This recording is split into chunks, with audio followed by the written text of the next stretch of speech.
When I was in Cuba, I was up in the Escambray, which is like the Appalachia of Cuba, very rugged mountains. The people, very poor they were. And I said to this campesino, I said, "Do you like Fidel?" And he says, "Sí, sí, with all our souls." I remember his gesture, "with all our souls." I said, "Why?" And he pointed to this clinic right up there on the hill, which we had visited. He said, "Look at that." He said, "Before the revolution, we never saw a doctor. If someone was seriously ill, it would take 20 people to carry that person, because you'd go day and night. It would take 2 days to get to the hospital.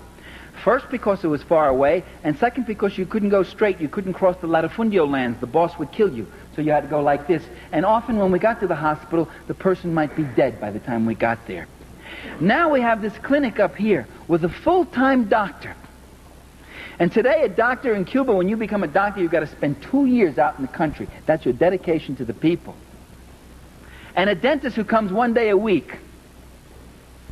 And for more serious things, we're not more than 20 minutes away from a larger hospital. That's in the Escambray. He said, "That's freedom.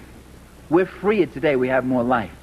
And I talked to a guy in Havana who says to me, "Before, all I used to see here in Havana, you call this drab and dull. We see it as a cleaner city.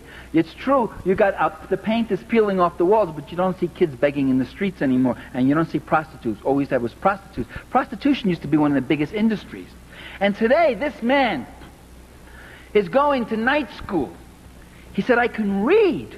I can read. Do you know what it means to be able to read? Do you know what it means to be able not to read?"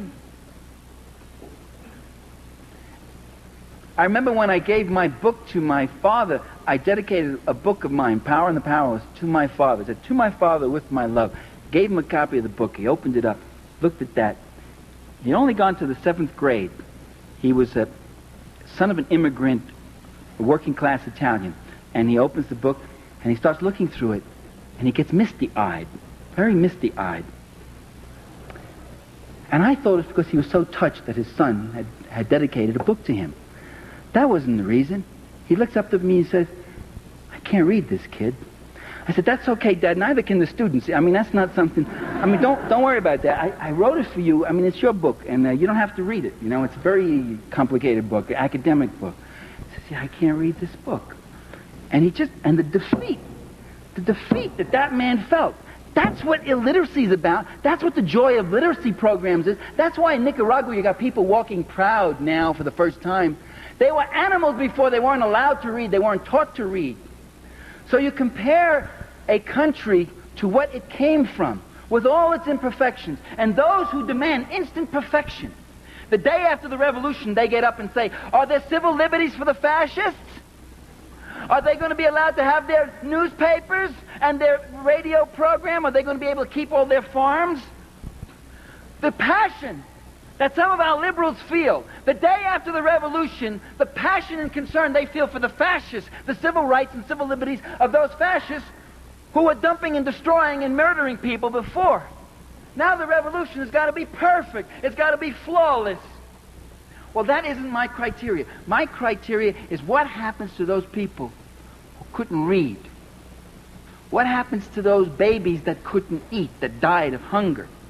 And that's why I support revolution. The revolution that feeds the children gets my support. Not blindly, not unqualifiedly.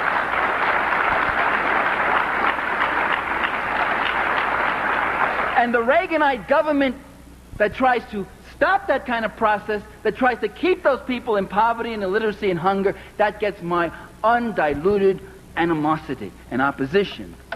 So that was my answer to you. Let's not judge these countries by some abstract model, but where they're coming from. So you can judge a socialist country, one, by what it's replacing.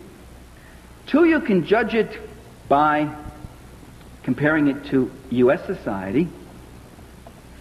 And there, in some areas, you know, there's a higher level of production of goods and prosperity here, although it's very unequally distributed.